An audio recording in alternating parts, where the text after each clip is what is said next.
अगर किसी पेशेंट को खर्राटा आता है या ऑब्स्ट्रक्टिव स्लीप एपनिया सस्पेक्ट करते हैं तो उसको क्या क्या चीज़ डॉक्टर को एग्जामिन करना चाहिए, किन चीज़ों पे फोकस करना है, आज हम लोग बात करेंगे इस टॉपिक पे।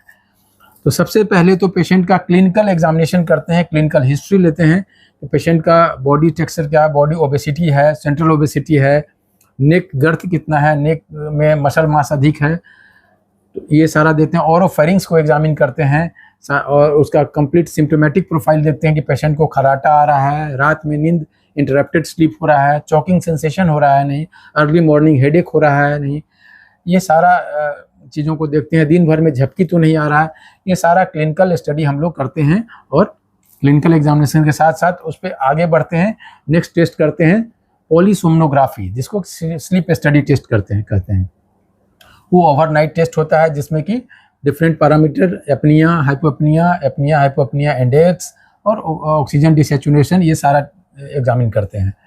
नेक्स्ट टेस्ट होता है जो ब्लड से बहुत सारा चीज़ करते हैं। पेशेंट को थायराइड फंक्शन टेस्ट जरूर देखना चाहिए, कभी कभी थायराइड पेशेंट में भी ये स्नोरिंग का एपिसोड रहता है।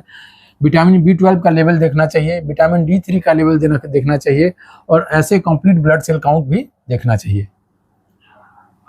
अलग है पेशेंट को रेडियोलॉजिकल एग्जामिनेशन में एक्सरे ऑफ द पारानेजल साइनस भी करना ज़रूरत है।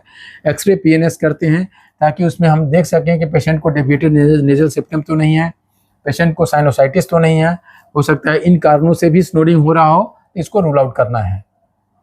अलग से टेस्ट है कि पेशेंट को एग्जामिन करते हैं कि ओरल कैविटी को एग्जामिन करना बहुत अच्छे से ज़रूरत है, क्योंकि पेशेंट को ओरल कैविटी में कहीं कंप्लीट एग्जामिन करने से हो सकता है पेशेंट को टॉन्सिलाइटिस तो नहीं है, कोई एडेनोइड का ग्रोथ तो नहीं है, एडेनोइडाइटिस तो नहीं है, एडिशनल कोई पॉलिप तो नहीं है, इस तरह का कोई भी अगर मास हो या कुछ भी ग्रोथ है, उन चीज़ों को देखने की ज़रूरत है। अपर रेस्पिरेटरी ट्रैक का भी एग्जामिन करना ज़रूरत है। अगर अपर रेस्पिरेटरी ट्रैक इन्फेक्शन तो नहीं है, पेशेंट को एलर्जिक राइनाइटिस तो नहीं है, क्योंकि इसके कारण भी बहुत सारे पेशेंट में स्नोरिंग हो सकता है।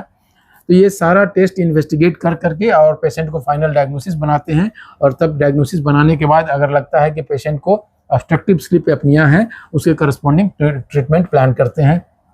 अगर पेशेंट को अपर रेस्पिरेटरी ट्रैक के इन्फेक्शन के कारण अगर ये प्रॉब्लम आ रहा है तो अपर रेस्पिरेटरी ट्रैक इन्फेक्शन को ट्रीट करते हैं। अगर किसी पेशेंट में ओरल कैविटी में एडेनोइड या टॉन्सिल ये सब है तो उसको उसके करस्पॉन्डिंग ट्रीटमेंट प्लान करते हैं। इसलिए ये सारा इन्वेस्टिगेशन करना ज़रूरी है। Thank you.